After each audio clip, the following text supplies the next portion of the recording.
Bwana asifiwe na shukuriwe kwa ajili ya neema na heri ambayo tunayo kuweza kuwa tena hapa kwa ajili ya kuletea Mungu wetu shukurani zinazomstahili na kusikia neno lake na kuweza kuliacha liweze kupenya ndani ya mioyo yetu na tuweze kujipima tuko wapi, tunakwenda wapi na yale tunayofanya, na kama tunaweza kusimama mbele yake pamoja na hiyo. Tunaposoma Biblia hatujifurahishage tu kuweza kulisoma, lakini tunajiwekaka kwa nafasi ya wale tunasikia wakizungumuza, na tunajaribu kuweza kulichunguza na tunajipima ni neno gani linalotimilika kwetu. Haihusu kuweza kujipanga sisi wenyewe, lakini kuweza kuacha Mungu yeye mwenyewe atupange kulingana na neno lake, yale anayosema kuhusu sisi, yale anayewaza kuhusu sisi na namna gani anatuona. Hiyo yote ni ya lazima sana. Yakobo anasema kuhusu sisi kama vile wanadamu tunaweza kuwa kama vile watu wanaotazama ndani ya kioo na kisha wanakwenda wakisahau wanafanana na namna gani. Yakobo 1:23. Lakini wakati tunapokuwa mbele ya uso wa Mungu, neno lake linatuonya tena zaidi. Tunaweza kusoma sisi sote Biblia nyumbani kwetu na inatuzungumzia, lakini nawaambia, wakati tunapokusanyika sote pamoja na tunaposikia neno la Bwana, linatuonya tena zaidi. Na hapo tunatambua ya kwamba Mungu anatuzungumzia na kwamba anatuzungumzia hapo hapo.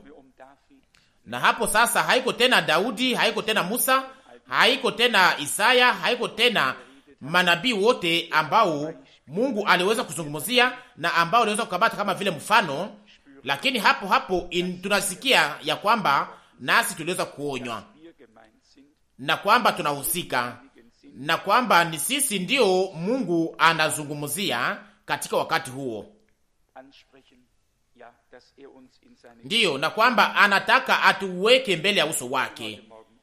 Sikukuja asubuhi hii ili niweze kuzungumza, nilitaka tu niweze kukaa pembeni ili niweze kusikiliza. Ni ya kupendeza siku zote kuweza kusikia neno la Mungu. Naisema kabila kuchoka.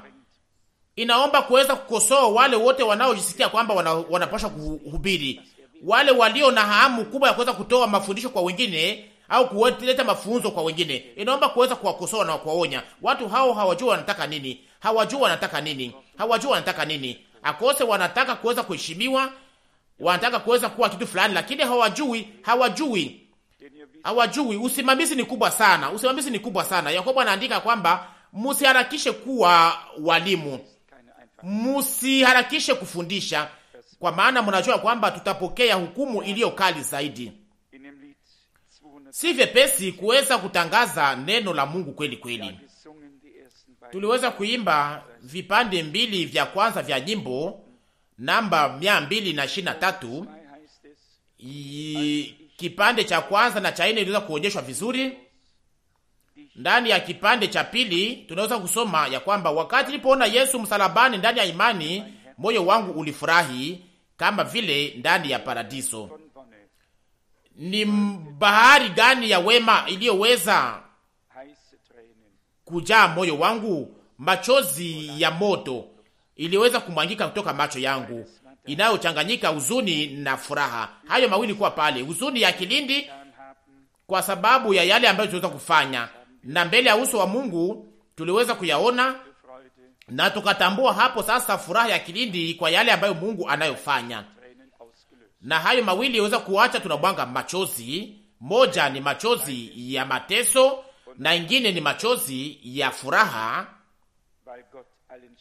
kwa sababu Mungu alitengeneza makosa yote. Kipande cha tatu cha nyimbo kinasema ya kwamba ni furaha gani ambayo inayojaa moyo wangu sasa na roho, wakati napowaza ya kwamba niko wako sasa. ningetaka ili niweze kuomba waimba nyimbo yale ambayo niweza kuimba na kuomba nyuma ya miaka 10 au 20. Hayo yote ilipangwa vizuri, yote ilizaliwa na mazoezi na Roho wa Mungu. Waliweza kuandika na kuimba, na kisha miaka na siku za majaribu ziliweza kufika, lakini kwa mwisho wa safari yao wataweza kusifu na kutukuza uaminifu wa Mungu. Tunaweza sisi sote kukumbuka saha ambazo tuliweza kuja mbele ya Mungu tulipoweza kufanya mazoezi ya neema na ya ukovu, wakati tuliweza kulia na kuomba mpaka tulipoweza kufika kwenye imani, na kisha tuliweza kuwaza ya kwamba ulimwengu ulikuwa katika utaratibu na kwamba mambo yote ilikuwa vizuri, ilikuwa mambo yote ilikuwa kwa namna ya kimaajabu, na tulikuwa tukiona njia iliyo ya kunyoroka mbele yetu. Tulikuwa hatukuona majaribu, tulikuwa tuoni hata vikwazo, tulikuwa tuone mashida zote ambazo tulikuwa tukingoja katika safari. Tulikuwa na furaha ndani ya Mungu wetu, na furaha ya kilindi ilikuwa ikijaa mioyo yetu. Tulikuwa hatungoje mambo hayo yote kutufikia, lakini wakati tunapoangalia nyuma yetu leo, tunaweza na tunapaswa kusema ya kwamba Mungu ni mwaminifu. Mungu ni mwaminifu katika majaribu yote, iwe yoyote inayoweza kufika au yote tutakayofika. Mungu yeye ni mwaminifu, na Bwana yeye mwenyewe anasema kwamba kama sisi tunakuwa watu wasioaminiwa, yeye anabaki kuwa mwaminifu, kwa maana hawezi kushikana yeye mwenyewe. Timotheo wa pili sura 2 mstari 13. Kuna mtu aliweza kuniuliza siku moja, kungali tena neema kwa ajili yangu? Mbona nikataa Bwana? Sikuweza kumsujudu, sikuweza kumkiri, na sikuweza kushuhudu kama vile nilipaswa kufanya. Kuna wakati ndani ya maisha yetu ambayo tunashakiaka sisi wenyewe, lakini ni hivyo ndivyo neno la Mungu nasema ya kwamba hata kama tunakuwa wasioaminiwa, hata kama tunamkana, hata kama hatumshuhudie kama tungelipashwa kufanya, Bwana yeye anabaki kuwa mwaminifu. Hatuwezi kuyaamini, na ijapokuwa tunaamini ya kwamba ni kweli.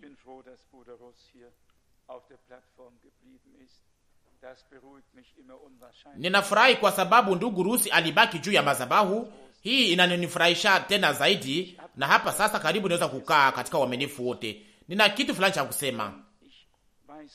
Tuko hapa na sijue kama dada yetu Bak amekwisha kupokelewa.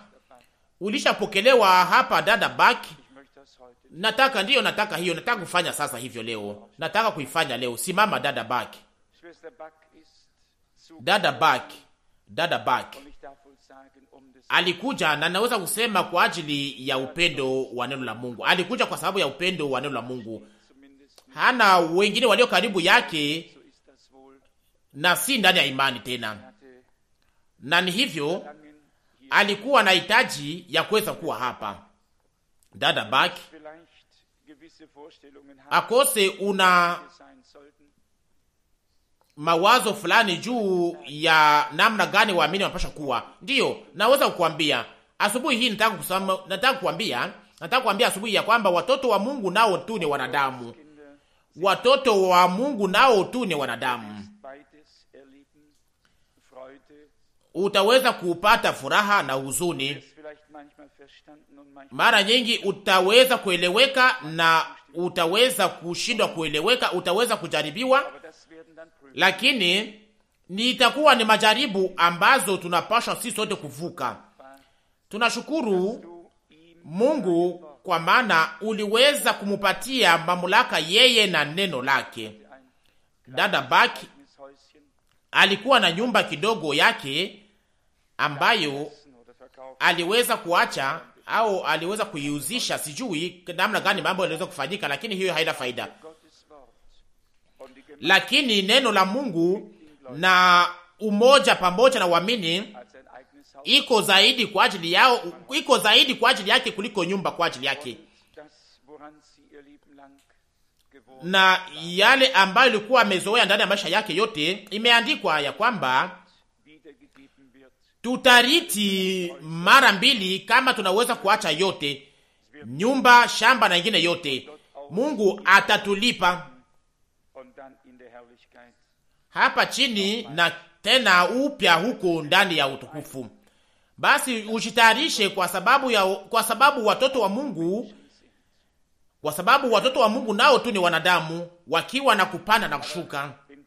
Lakini kama tunataka tuweze kuwa wazi, tuweze kutambua hii kugeuka au kubadilika kwa watu na pia kwetu, na kama ni hivyo sasa tutaweza kusaidiwa sote. Watu wengi wanaonaka tu kubadilika kwa wengine, lakini hawaionaki kwao wenyewe. Kwa namna mmoja hawawezi kuingiza hiyo kipimo ndani yao. Lakini nafurahi kwa sababu kuna watu walioweza kuweka hiyo kipimo kwa ajili yao wenyewe. Lakini heri wale walioweza kuweka hiyo kipimo ndani yao. Naweza kuambia itakuwa vema sana kama tunaweza kama tuweze kuitambua kwa wengine, na kama sasa tunaweza kuitambua kama vile Isaya 42 inasema kwamba uko kipofu nani, wewe ni kipofu kama vile mjumbe wangu, uko kiziwi kama vile mjumbe wangu, uko kipofu kama vile mtumishi wangu. Isaya 42 mstari wa 19. Paulo anaandika wa Korinto ya kwamba hatujue mtu kwa namna ya kimwili, lakini hata kama tunaweza kuijua kwa namna ya mwili, hatutaweza kuwa makini kwa ajili ya mambo ya mwili. Na tunajua kwamba Mungu alikuwa na mambo makubwa kwa ajili yetu. Wageni wetu wa kutoka nchi ya Czech waliweza kupokelewa, na ameni ya kwamba tuliweza kupokea wageni 9, sivyo ndugu Rusi? Ndio. Tunataka ili watu wote waweze kujisikia vizuri. Tunataka ili waweze kubarikiwa na waweze kujua ya kwamba hapa ni kwao. Hii ni nyumba yao ya kiroho. Tutaweza kukaribisha tena watu wengine kwa wakati unaokuja. Tumekwisha kusikia neno nzuri sana la ajabu, lakini mawazo yangu yaliweza kugeukia yale ambayo Mungu aliyosema kupitia nabii Isaya, na pia ndani ya Zaburi, kwa maana inahusu tusiweze kujifurahisha tu kuweza kuishi, lakini kuweza kufanya mazoezi ya wokovu wa Mungu. Mbele ya kuweza kusoma andiko fulani, nitaka kuweza kutuma hitaji ya maombi kwa ajili ya sisi sote. Jana dada Erta na mimi tuliweza kutembea karibu kilomita 1,000 kuweza kutembelea wazazi, na inabaki huko tu ni hema tu kidogo, na hao wabinamu yetu 7 walikuwa huko, na muda mfupi naweza kuwazia sana kuweza kumaliza muda fulani pamoja nao, kwa maana nilikuwa nitaka niweze kuwaona ndani ya utukufu. Hamuwezi kuwazia namna gani inafanyika ndani yangu, au ni kitu gani kinafanyika ndani yangu. Lakini wakati napowaza jinsi watu wanaingia katika umilele bila kuokolewa, ninakuwa kana hitaji ya kuweza kulalamika kwa sauti yote na nguvu zangu zote, kwa maana ninajua ya kwamba hakuna tena kugeuka nyuma, hakuna tena kugeuka inayowezekana. Katika wakati huu inakuwa imechelewa, na wakati hiyo inapofika, sana sana kwa wale ambao walio karibu yetu, tunahitaji ili watu wote waweze kuokolewa, sana sana wale ambao waliweza kukunya kwenye kikombe cha wokovu, walioweza kukaa wakisikia neno la Mungu, waliokuwa vijana walioweza kusikia neno la Mungu, na ambao kisha baadaye wakafuata njia zao wenyewe na kisha hawezi tena kuamini. Inahuzunisha sana. Ningetaka ili muweze kutusaidia kuomba ili watoto hao wa watu ambao maombi mengi inaweza kutumwa kwa kiti cha Mungu waweze kuguswa na Roho wa Mungu kwa namna moja au nyingine, na ili kwa wakati fulani waweze kuguswa. Na wakati hema yetu iliweza kuonyeshwa na kuweza kupandisha maombi mbele ya Mungu, iko wapi kwa namna ya kiroho sasa? Lakini si kwetu kuweza kuhukumu, lakini Mungu yeye anaangalia moyo. Lakini walikuwa akisikia siku zote mahubiri ambayo niliweza kuhubiri kwenye radio, na kisha alikuwa akisema yeye mwenyewe ya kwamba nilikuwa nahitaji kuona, na wakati ulipopiga magoti na tulipoweza kuomba uliweza kusikia kilio cha nafsi. watu waliweza kupokea neno la Mungu kama vile mbegu ya kiungu, lakini mara nyingi wanakuwa kama vile wanakata tumaini na wahana nguvu kwa sababu ya majira fulani au ya hali fulani. Tunaweza kuamini ya kwamba Mungu anaweza tena kuongoza mioyo kama vile chemuchemu ya maji, na kwamba anaweza kuokoa, kwamba anaweza kufungua, anaweza kuweka huru, na kwamba anaweza kuleta na kufanya mtu kuwa waheri na kupata heri, na kwamba anaweza kuokoa. Ijapokuwa hii miaka yote ya mafundisho ya ndani ni ya kilindi, tunatambua ya kwamba inahusu nafsi ya mtu, watu wao wenyewe, na kama vile inavyoandikwa ya kwamba ina faida gani kwa mtu kuweza kukamata kupata ulimwengu mzima kama anaweza kupoteza nafsi yake? Marko 8:36. Ndiyo, kama anapoteza nafsi yake, na kama nafsi yake inaweza kuingia katika kifo cha pili. Sasa kwa nini unaweza kuwa ulizaliwa? Maisha yetu ina faida gani? Au kwa sababu gani unaweza kuwa uliweza kuishi? Basi ipendeze Mungu tena ingine mara moja, kama tuweza kusoma hapa siku ya tatu jioni ndani ya Waebrania sura 12, mahali kunapoandikwa ya kwamba Mungu anasema tena, nitatikisa tena mbingu na dunia. Waebrania 12:26.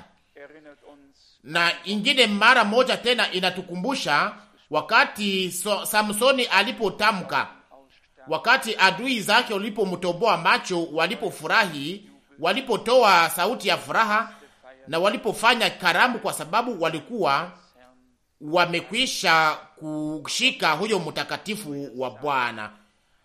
Waamuzi 16:28. Na mtu ambaye alikuwa akiona hangeliweza tena kuona, lakini alikuwa amekwisha kulinda neno la Mungu ndani ya moyo wake. Na kisha akasema, Bwana, Bwana, ingine mara moja, ingine mara moja. Na hapo akakamata nguzo ya nyumba moja kwa mkono wa kuume na mwingine na ingine nguzo ya kwa mkono wa kushoto, na akasema, Bwana, acha ifanyike tena ingine mara moja. Na hiyo ikafanyika.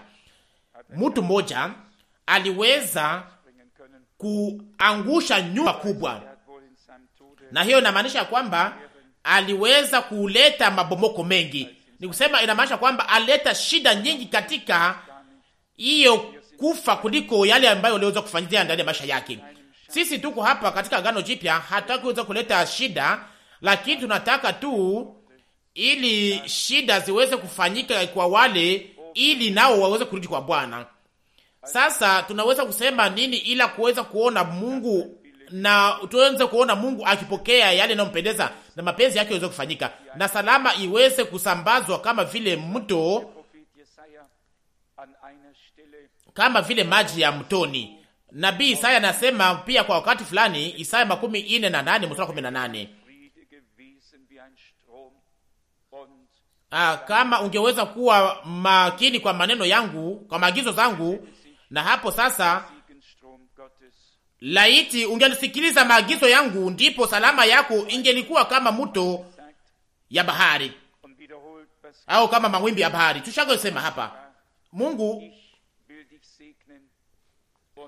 yale ambayo Bwana Mungu aliambia Abrahamu, nitakupatia kuwa baraka.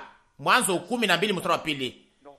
Sipate mahali fulani ambapo Abrahamu alisema kwamba Mungu nibariki na unifanye kuwa baraka, lakini Mungu alikuwa amesema siku moja ya kwamba nitakubariki na utakuwa baraka kwa ajili ya mataifa yote. Ndani yako makabila zote za dunia zitabarikiwa. Na wakati Balamu alipotaka kulaani, hangeliweza kufanya hivyo, kwa maana wale ambao Mungu amebariki hakuna mtu anaweza kuilaani. Hesabu 23:8. Yule ambaye Mungu aliokoa hakuna mtu anaweza kumwangamiza. Yule aliyeweza kupokea neema ya Mungu, yule ambaye aliweza kupata msaada wa Mungu, yule ambaye aliyeweza kujifunua kwake, hiyo haiwezi kubadilika au kubadilishwa. Hapa tuna Mungu kwa sababu, na sio kwa wengine na sio watu wengine, lakini Mungu yeye mwenyewe ambaye aliye na mipango kubwa. Na kitu kinachofuata ni kwamba, au kitu cha lazima ni kwamba ni kwa ajili ya ukovu wa nafsi yetu. Lakini kuja hapa asubuhi hii nikiwa na wazo moja, na ni hii wazo la barua kwa Waebrania mahali kunapoandikwa ya kwamba tazama, ninakuja ili nifanye mapenzi yako. Neno hilo la barua kwa Waebrania kwenye sura 10 mstari wa 7, hapo inaandikwa, halafu nilisema, Waebrania 10 mstari wa 7, halafu nilisema, tazama ninakuja, katika gombo la kitabu Zaburi 40 mstari wa 8, nimekuja nifanye mapenzi yako, e Mungu. Watu wote wa Mungu waliweza kutangaza neno la Mungu na waweza kutangaza, waliweza kuzungumza kuhusu mapenzi ya Mungu, waliweza kuonyesha mpango wa wokovu wa Mungu, lakini wao wenyewe walikuwa tu ni watu au wanadamu. Yeye angeliweza kusema ya kwamba ninakuja, tazama ninakuja, imeandikwa katika gombo la kitabu kuhusu mimi, nimekuja ili nifanye mapenzi yako, ewe Mungu. Na sio tu kuweza kuitangaza na si kuweza kuizungumzia au kuiandika, lakini nilikuja ili nifanye mapenzi yako. Na kisha tunasoma kwenye mstari wa 9, Waebrania 10 mstari wa 9, kisha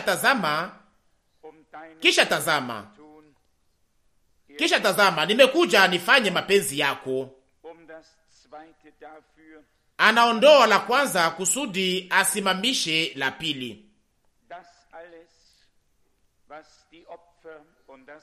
Yote ambayo mazabihu, sheria na watu pamoja na mazabihu zao na sheria ambayo haikuweza kufikia, ni yale ambayo haikuweza kutimilika, yote yalitimilika katika hayo moja kupitia yule na ndani ya yule ambaye aliyefanyika,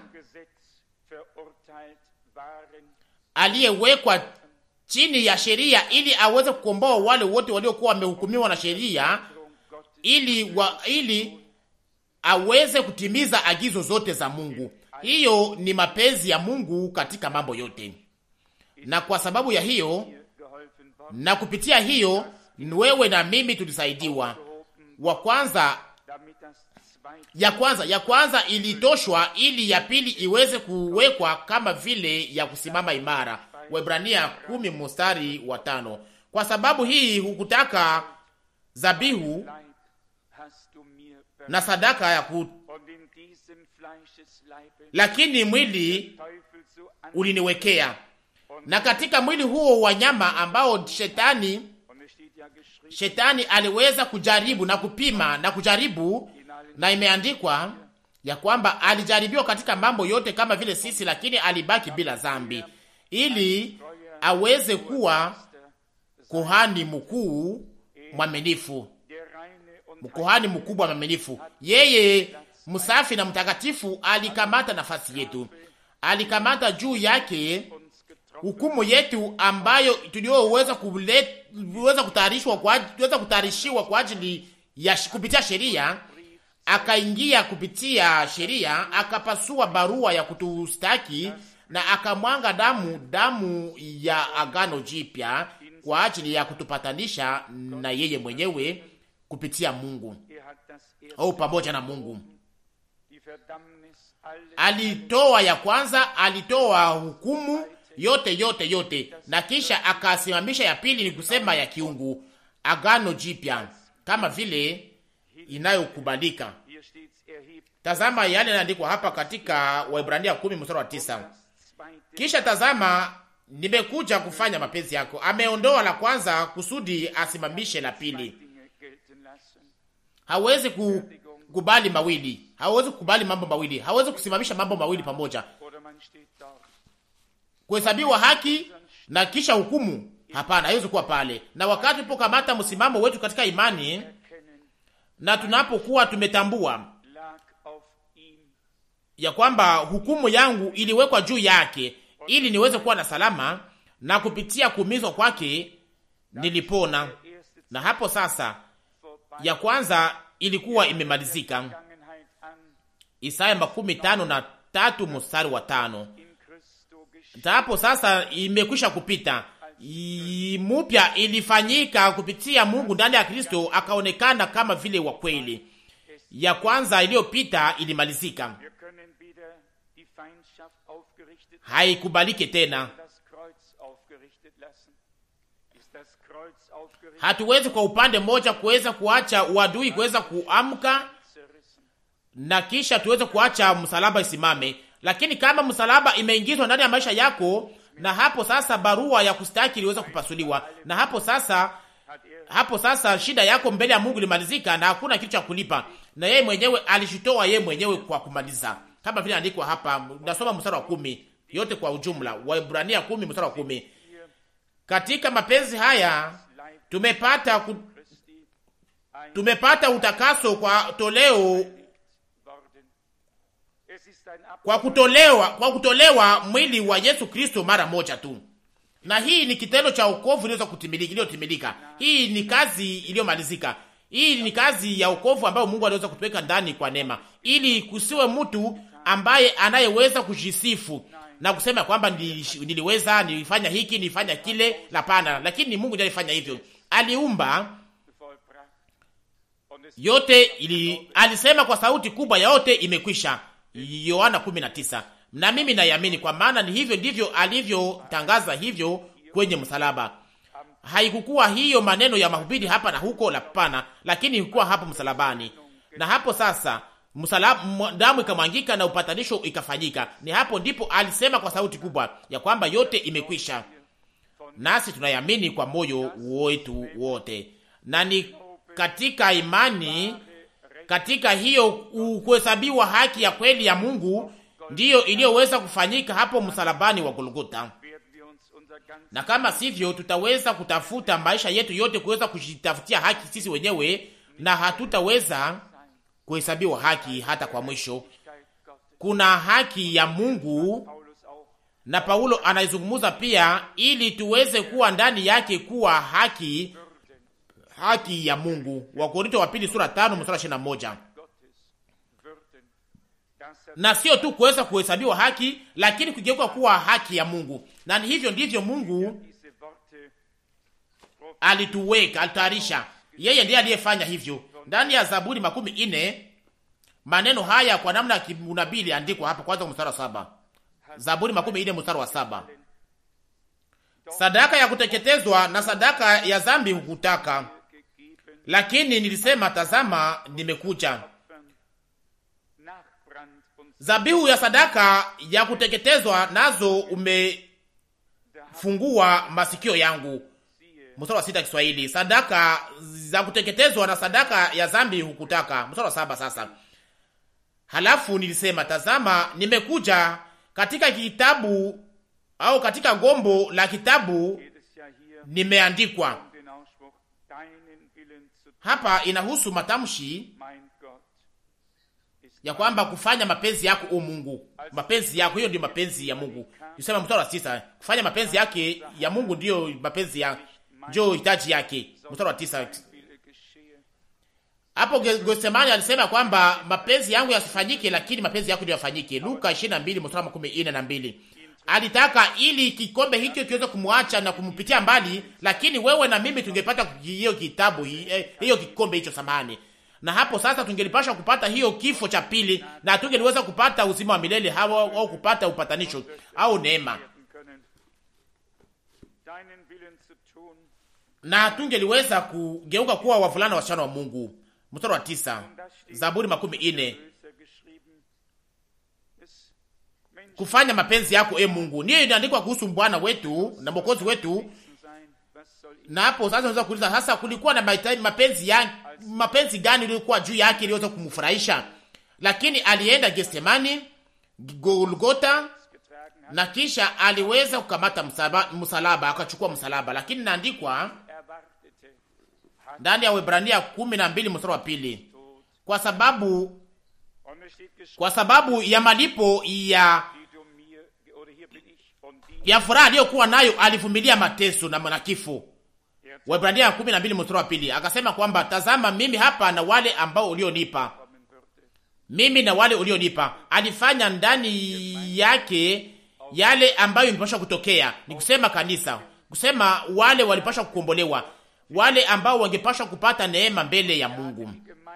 Na alikuwa na kanisa mbele ya macho yake, na alikuwa akijua ya kwamba siteseki tu, sikufe tu, lakini ninateseka na ninakufa ili niweze kukomboa wavulana wote na wasichana wote wa Mungu, ili niweze kuwaweka huru, ili niweze kulipa deni. Alikuwa akiona furaha ambayo ingepashwa kuwa ndani, wale ambao bashwa kuwa ndani ya utukufu. Hatuwezi kuwazia hiyo leo, lakini siku ambayo Bwana aliyofanya, hakutakuwa tena maumivu, hakutakuwa tena Golgota au Getsemani, kwa maana malipo ya mateso itakuwa ni ushindi, matokeo mbele ya kiti cha enzi cha Mungu. Nasi tuko malipo ya mateso hiyo. Sisi ni matokeo ya Golgota, sisi ni matendo ya mateso yake na kifo chake. Na siku hiyo mateso yote itakuwa na mwisho, na hakutakuwa tena kilio au maumivu. Hakutakuwa mtu ambaye ataweza kunywa tena kwenye kikombe hicho cha uchungu. Bwana wetu atavaa mshipi wake na atatukulisha, na tutapata nafasi kwenye meza kubwa ya harusi, sisi kama vile waliobarikiwa na Mungu. Nani anaweza kukataa kipaji kama hicho? Nani ambaye anayeweza kujaribu kupita pembeni ya hiyo? Kama watu wangeweza kujua ni kitu gani Mungu alichowatayarishia, hii chumba hiki kingeweza kujaa, kama watu wangeweza kuitambua. Na mara nyingi ninawazaka kuweza kutengeneza au kuweka hii maspika kubwa hapa moja hapa siku ya 6, wakati mamia ya watu wanapokuwa hapa pembeni, ili waweze kupata hii manjia zao wakiingia katika masoko, na naweza kuambia kwamba muje hapa mnunue kwa bure yale ambayo Mungu aliweza kuwapatia. Ndani ya nabii Isaya 51 mstari wa kwanza, Isaya 55 mstari wa kwanza, ndani yake hiyo upendo ya wokovu, hiyo upendo ya ukombozi, wokovu wa Mungu iliweza kufanyika tena kuonekana ndani yetu. Nasi ni lazima sana, ili mimi na sisi sote tuweze kutambua kwamba kama Mwokozi aliweza kusema ya kwamba nilikuja ili nifanye mapenzi yako, na hapo sasa nasi kama vile waliokombolewa ambao jina zao ziliandikwa katika kitabu cha mwana kondoo, nasi tuko hapa ili mapenzi ya Mungu yaweze kutimilika kupitia sisi pia. Sisi hatuko hapa ili tuweze kufanya mapenzi yetu, ili tuweze kushurutisha maoni yetu, ili tuweze kuonyesha programu zetu, lakini tuko hapa ili mapenzi ya Mungu yaweze kutimilika ndani ya siku hizi kulingana na neno la ahadi na mpango wake kubwa ya wokovu. Bwana angeliweza kusema hiyo kitu moja, ya kwamba hukutaka dhabihu ya kuteketezwa au dhabihu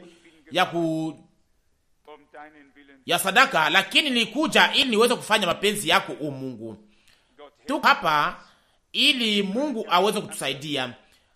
Tunaweza tu kujiweka kwa upande wake na hakuna kitu kingine, lakini hiyo ni kilio cha nafsi yetu, kwa maana katikati ya mambo yote ambayo yanaweza kufanyika, tuna kilio kisio na mwisho ndani ya nafsi yetu, kuita Mungu hitaji ya kilindi mpaka sasa, ambayo haijaweza kushibishwa,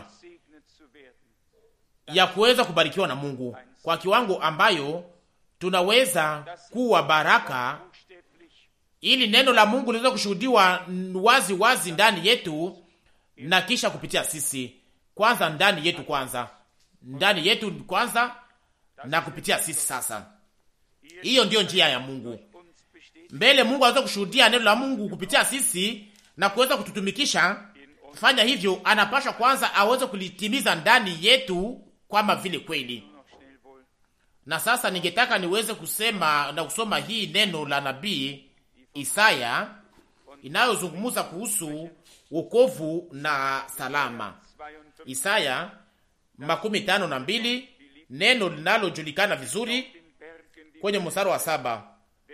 Uzuri gani ni miguu yake anayeleta habari njema, anayetangaza salama, anayeleta habari njema ya maneno mazuri, anayetangaza wokovu, ambaye anayetangaza salama. Hapa inahusu heri kwa namna moja ya salama, lakini kwa upande mwingine, mimi ni mtu ambaye sijawahi kuwa na mashaka katika mambo ya kutafsiri. Mimi nakusanyishaka sana maneno yote kwa namna iliyo njema, kwa kiwango mambo yote inakuwa tena kubwa zaidi sana, inakuwa njema sana na ya ajabu. Wakati wa teolojia wanaposoma Biblia, wanapata ya kwamba mtu mmoja anatafsiri kwa namna hii na mwingine anatafsiri kwa namna hile, wanatikisa vichwa, wanajua sasa ni ya mzuri au ya kweli ya wapi. Mmoja anaweza kusema salama na mwingine wema, au mwingine anaweza kusema kwamba ni furaha, na kisha tunaweza kukusanyisha hiyo mawili ya kwamba wema, furaha na wokovu. Hiyo yote tuna mambo yote. Hatukwae juu ya mambo, lakini tunajua kwamba sio andiko ambayo nayo kubalika, lakini ni mpango wa ujumla wa Mungu ambao Mungu anatimiza ndani ya kanisa lake.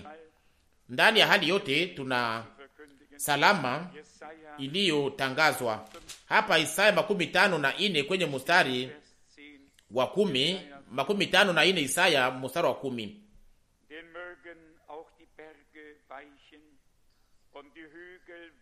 Maana milima itaondoka na vilima vitaondolewa, lakini rehema zangu hazitaondoka kwako, wala upatano wangu wa salama hautaondolewa. Bwana ambaye anakuhurumia anasema. Mungu alifanya agano ya salama pamoja nasi, agano la salama, agano ya baraka, agano ya uzima na ya wokovu. Tunaweza kusoma pia andiko nyingi za Biblia kwa maneno haya, lakini ni kuwekwa nguvu gani hii ya ajabu? Isaya 54 mstari wa 5, mstari wa 10, samani 54 mstari wa 10. Maana milima itaondoka na vilima vitaondolewa, lakini rehema zangu hazitaondoka kwako. Haiko tu neema, lakini ni neema ambayo tunaweza kupewa kupitia damu yake ya damani na takatifu iliyoweza kumwangwa. Neema ambayo inayofungwa kwa malipo iliyo ya juu sana.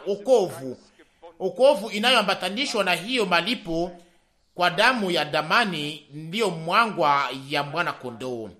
Mara nyingi watu wanatangazaka tu neema tu ya juju, na watu hawajue kwamba wako na wokovu kubwa,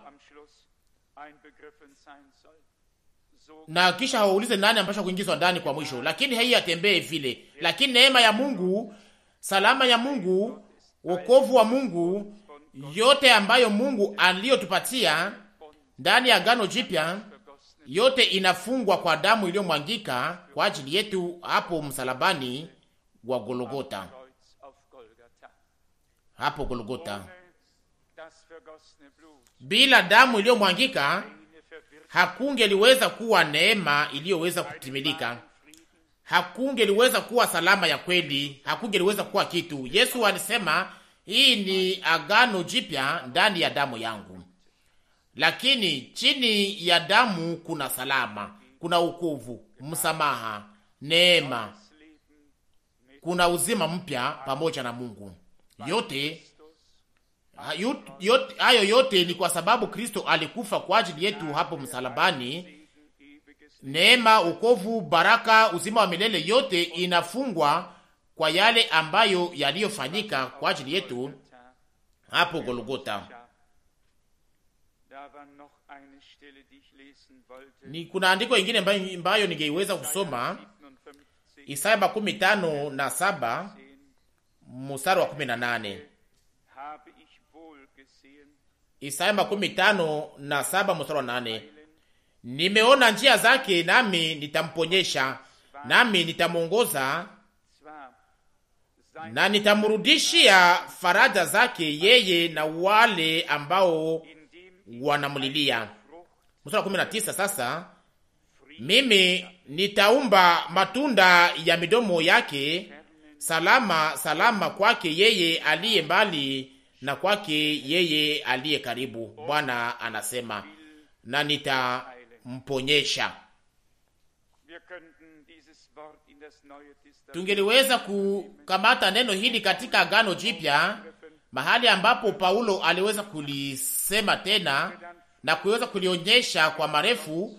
Na hapo sasa, kama tuna salama pamoja na Mungu ndani ya mioyo yetu, vinywa vyetu navyo vitakuwa macho, ili salama hiyo ya kiungu iweze kulindwa. Kwa maana mara nyingi unaweza kusema kwa midomo au kwa ulimi, unaweza kuleta salama kwa kinywa na kwa ulimi, na bila hata kuweza kuitambua tunaweza kuikosa au kupata mahali ilipo. Inaandikwa Isaya 57:19, mimi nitamuumba matunda ya midomo, salama salama kwake yeye aliye mbali na yeye aliye. Kwa maana salama inapaswa kuwa ndani ya moyo, kwa maana yale yanayojaa ndani ya moyo inatoka ndani ya kinywa.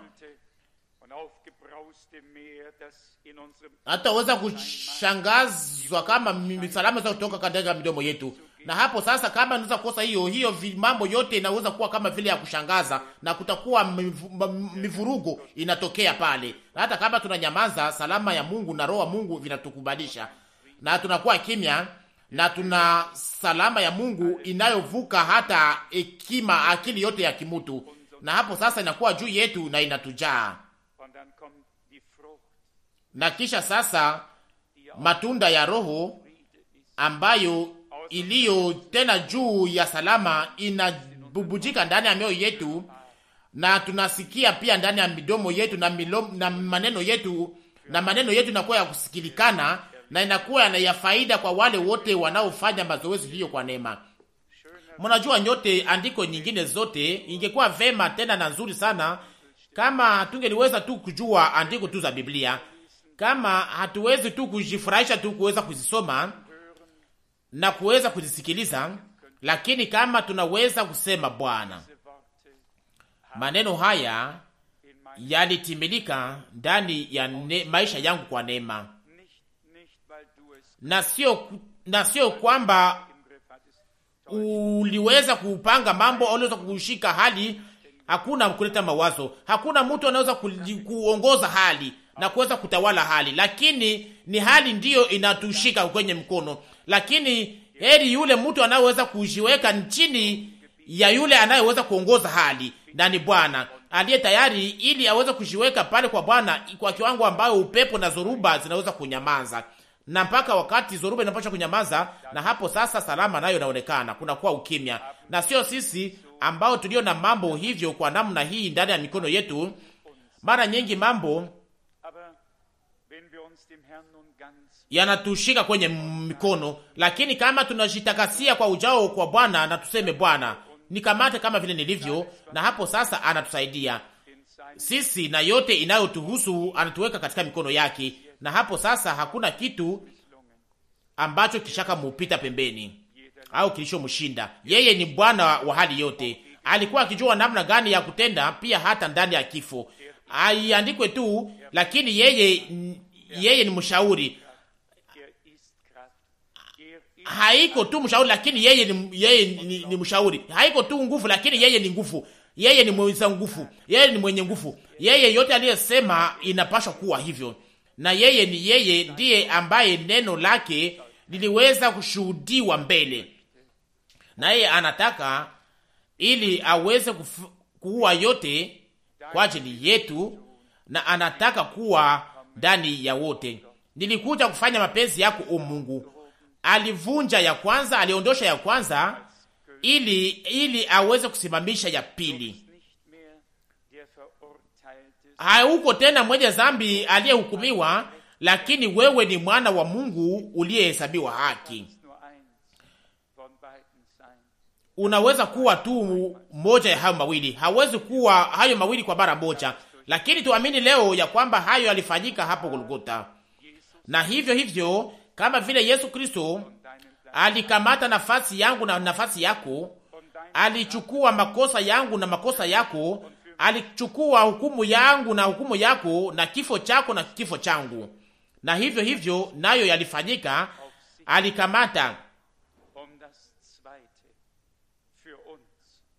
Alikamata ya kwanza kwa ajili yetu, kwa ajili yako na kwa ajili yangu, ili ya pili iweze kusimama. Ni kitu gani kinachosabilika leo? Hukumu au kuhesabiwa haki kupitia imani. Leo ni ya pili ndiyo inayotimilika kwako na kwangu. Agano jipya ndani ya damu yake, barua ya kustaki ili yao ya kuhukumu ilipasuliwa.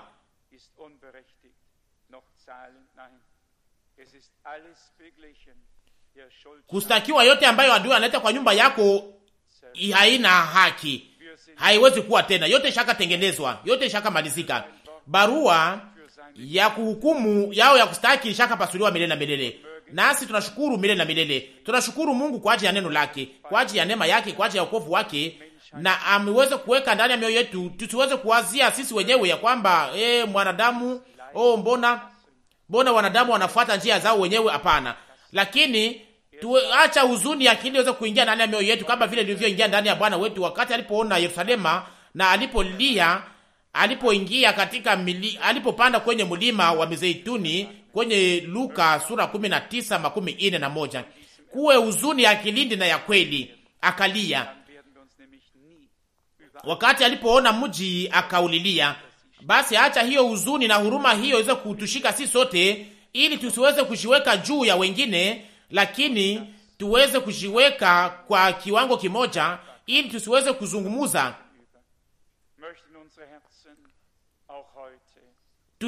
tusiweze kuzungumuza kwa kusahau masharti zao, lakini tuweze kuwazungumuzia na kuzungumuzia mioyo yao, na katika unyenyekevu na katika shukrani mbele ya Mungu. Na kama leo tunaweza kutukuza Mungu leo, tunakubalishwa sana, na hakuna mtu anaweza kufika hiyo kwa uwezo yake mwenyewe, lakini sisi sote kwa neema tuwafika huko. Tutaweza kufika huko kwa sababu ya neema ya Bwana. Tuweze kusimama na tutukuze Bwana. Amina.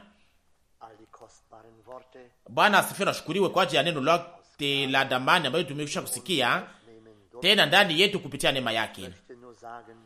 Ningetaka kuweza kusema tu, Mungu atupatie sisi sote neema, ili tusiweze tu kusikia na kusoma maneno au kuweza kuyajua, lakini Mungu atupatie neema ya kuweza kufuata kila neno kama vile lilivyoandikwa.